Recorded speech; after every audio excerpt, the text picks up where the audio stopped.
2014లో MIM నుంచి నవీన్ యాదవ్ పోటీ చేసింది. చాలా తక్కువ సమయం ఉండే. 2009లో కూడా శ్రీశైలం యాదవ్కి బీఫామ్ వస్తుంది అనుకునే టైంలో రిజెక్ట్ అయినటువంటి సందర్భం. 2009లో ఆ రిజెక్ట్ అయినప్పుడు ఎట్లా ఉంది అసలు? ఇన్ని రోజుల కష్టము దాదాపుగా ఎమ్మెల్యే అవుతాడు అనుకుంటే రిజెక్ట్ అయినటువంటి సందర్భం. అక్కడ నామినేషన్ యాక్సెప్ట్ కాలేదు కదా.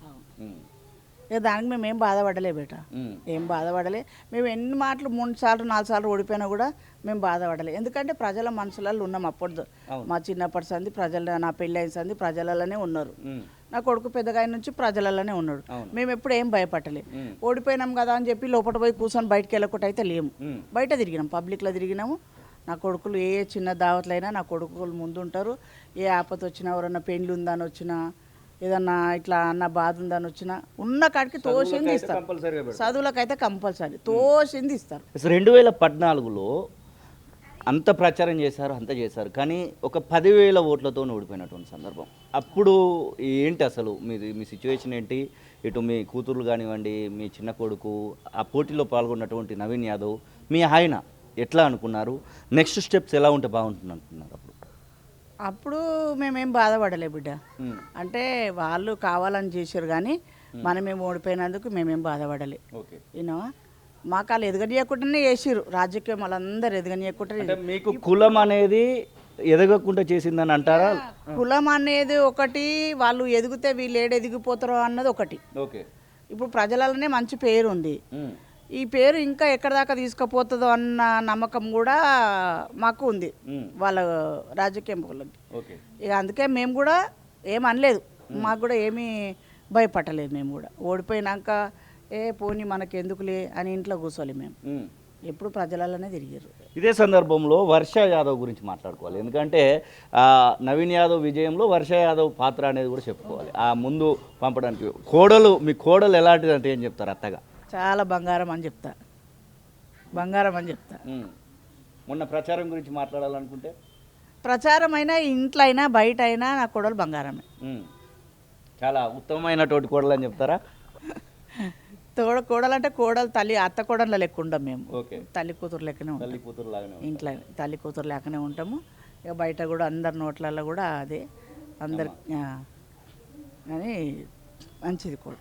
2024 ఎలక్షన్స్లో దాదాపుగా పోటీ చేస్తారనుకున్నారు, కానీ పోటీ చేయలేదు. అప్పుడు అజారుద్దీన్కి సపోర్ట్ చేయాల్సినటువంటి పరిస్థితి వచ్చింది. బై ఎలక్షన్స్ వచ్చాయి 2025లో.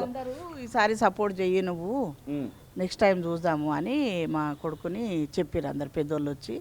పెద్దోళ్ళ మాట కాదనిలే, వాళ్ళ నాన్న మాట కాదనిలే, నువ్వు వినబెట్టాన మాట తర్వాత చూద్దాము, ఇప్పుడు పెద్దోళ్ళు అందరు చెప్తున్నారు కదా, ఇప్పుడు ఆయనకు సపోర్ట్ చెయ్యి అని చెప్పారు.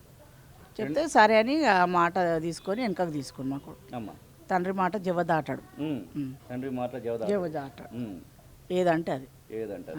ఈ ఎలక్షన్స్లో ప్రధానంగా మాట్లాడుకోవాలనుకుంటే, ఇటు రేవంత్ రెడ్డి ప్రచారం చేశారు, మంత్రులందరూ ప్రచారం చేశారు, మీ ఇంటి దగ్గర దాకా వచ్చినటువంటి సందర్భాలు మనం చూసాము.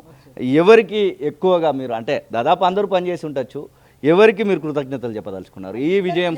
అందరికీ చెప్తా, ఎమ్మెల్యేలకు, ఎంపీలకు, కౌన్సిలర్లకు, నా కుటుంబానికి ఎంతమంది హెల్ప్ చేయడానికి వచ్చిరో అందరికీ కోటి కోటి ధన్యవాదాలు చెప్పుకుంటాను. ఇంకా ఇదైతే బాగుంటుంది నా కొడుకు అనేటువంటి ఏమన్నా ఆశ కనబడుతుందా? ఎమ్మెల్యే ఆశ అన్నది లేదు, భగవంతుడు ఇచ్చింది మనకు తీసుకున్నాం. ఇప్పుడు రేవంత్ రెడ్డి దయ వల్ల, ఆయన మాకు ఇచ్చిన దానివల్ల ఆయనకు నమస్కారం. 100 కోట్లు పెట్టినా తక్కువే మాకు. ఎందుకంటే అంత నా కొడుకుని ఎంక్వైరీ చేసి పైనుంచి వాళ్ళతో పోట్లాడి నా కొడుకుకు టికెట్ ఇప్పించిందంటే ఆయన భగవంతుడు. నేను భగవంతుడు, ఆయన నా ఇంట్లో భగవంతుడు తర్వాత ఆయన భగవంతుడు.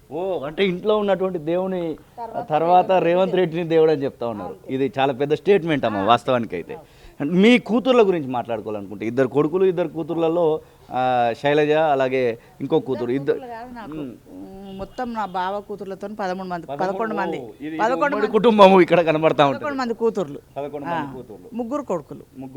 మా బావ కొడుకు, మా 3 అన్నదమ్ముల పిల్లలు, 11 మంది ఆడపిల్లలు. అందరం ఒకటే. నువ్వు అక్కడ కాదు, నువ్వు ఇక్కడ కాదు, ఇక్కడ మేము కాదు, అందరం ఒకటే. మాది కుటుంబం, ఉమ్మడి కుటుంబం, ఒక్క ఫ్యామిలీ మాది. మా జూబ్లీ హిల్స్ ప్రజలు మొత్తానికి దాదాపు 1,00,000 వరకు ఓట్లేసి గెలిపించారు.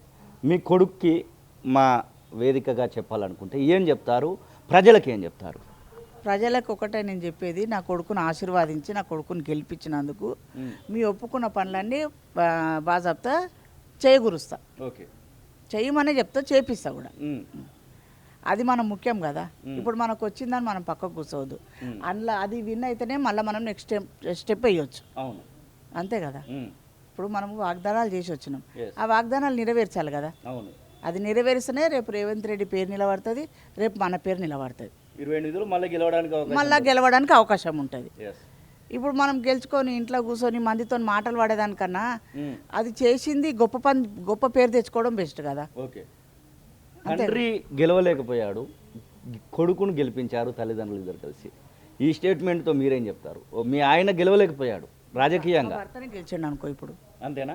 తండ్రి కొడుకు ఒకటే? తండ్రి ఒకటే, తండ్రి వేరు కాదు, కొడుకు వేరు కాదు. ఓకే, నా మరిది, నా కొడుకు, నా ఇద్దరు కొడుకులు, నా భర్త అందరు గెలిపిది. నా అన్న పిల్లలు, నా తమ్మిన పిల్లలు, నా ఆడపిల్ల పిల్లలు, ప్రతి ఒక్కరు చాలా మంది, నా అల్లుళ్ళు ఇక్కడే నెల రోజు సంది ఉండ్రు. నా అల్లుళ్ళు 3 అల్లుళ్ళు, నా తమ్ముని కొడుకులు, అన్న కొడుకులు, ఇంకా అందరు నలుగురు ఆడబిడ్డల కొడుకులు, ఆడబిడ్డలు, ప్రతి ఒక్కరు మా బంధువులు అందరూ హెల్ప్ చేసారు. అందరు వచ్చి ప్రచారం చేసారు, అన్నీ చేసారు. మా కోడలు వాళ్ళ, మా వర్షమ్మ వాళ్ళ అమ్మగారు, వాళ్ళ తమ్ముళ్ళు, వాళ్ళ మరదన్లు అందరూ, ఒక్కరు కాదు, మా కుటుంబం మొత్తము ప్రచారం చేసారు. అసలైన తొలి వెలుగు. ఫాలో వాట్సాప్ @తొలి వెలుగు official.